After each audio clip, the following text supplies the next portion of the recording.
It's 2:17 in the morning. The world is asleep. But your mind isn't. One conversation, one mistake, one decision. You replay them again, and again, and again. Somewhere between the silence and the sunrise, you tell yourself, maybe I'm just thinking deeply. After all, isn't that what intelligent people do? Or have you mistaken mental noise for intelligence? Truly, curiosity is the beginning of wisdom. We admire people who think deeply. Philosophers questioned everything. Scientists challenged accepted ideas. Great inventors refused simple answers. So somewhere along the way, without realizing it, we began to believe something dangerous. The more I think, the smarter I become. But thinking and overthinking are not the same thing. Intelligence helps you solve problems. Overthinking creates new ones. Intelligence seeks clarity. Overthinking seeks certainty. And certainty is something life rarely gives us. Imagine two builders standing before an empty piece of land. Both are equally intelligent. Both have the same tools. The first spends a few days planning, then lays the first brick. The second keeps redesigning the blueprint. What if this isn't perfect? What if there's a better design? What if I fail? Days become weeks. Weeks become months. One finishes a house. The other finishes nothing. The difference wasn't intelligence. It was the courage to begin. We often blame overthinking on intelligence. But psychology tells a different story. Overthinking is often fueled by something much quieter. Fear. The fear of making the wrong decision. The fear of looking foolish. The fear of regret. So your mind whispers, think a little longer. You'll be ready tomorrow.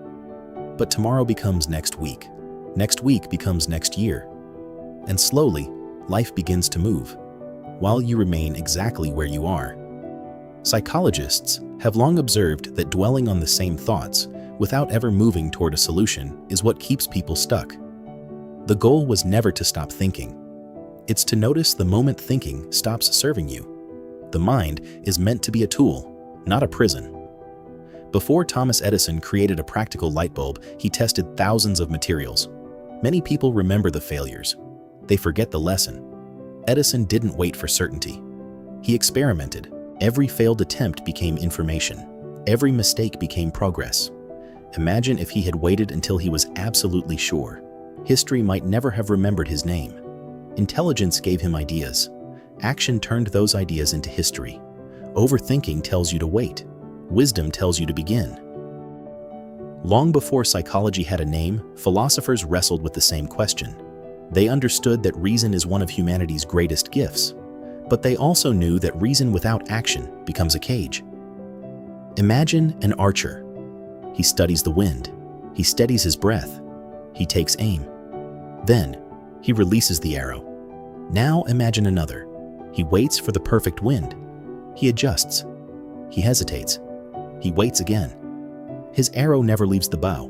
One misses. One never even tries. Which one has a chance to learn? The Stoics understood this centuries later, in their own words.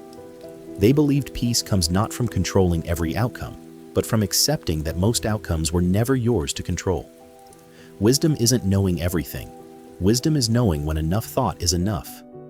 Now ask yourself, how many opportunities have you postponed because you wanted one more answer? How many conversations never happened because you rehearsed them 100 times? How many dreams are still just dreams because your mind demanded certainty before allowing you to act? Perhaps your greatest obstacle was never a lack of intelligence. Perhaps it's the inability to trust yourself enough to take the next step. The night didn't give him every answer. It gave him one. He didn't need another hour of thinking. He needed one step. Because life rarely rewards perfect decisions. It rewards thoughtful action. Maybe you are intelligent. Maybe you've always been. But intelligence alone has never changed a life. Decisions do. So, are you smart or just overthinking? Perhaps the better question is this. Is your mind helping you live, or merely helping you worry? Is your thinking helping you move forward, or keeping you exactly where you are? Curiosity asks the question, and wisdom is found in what you do with the answer. My friend, will you take a step forward today?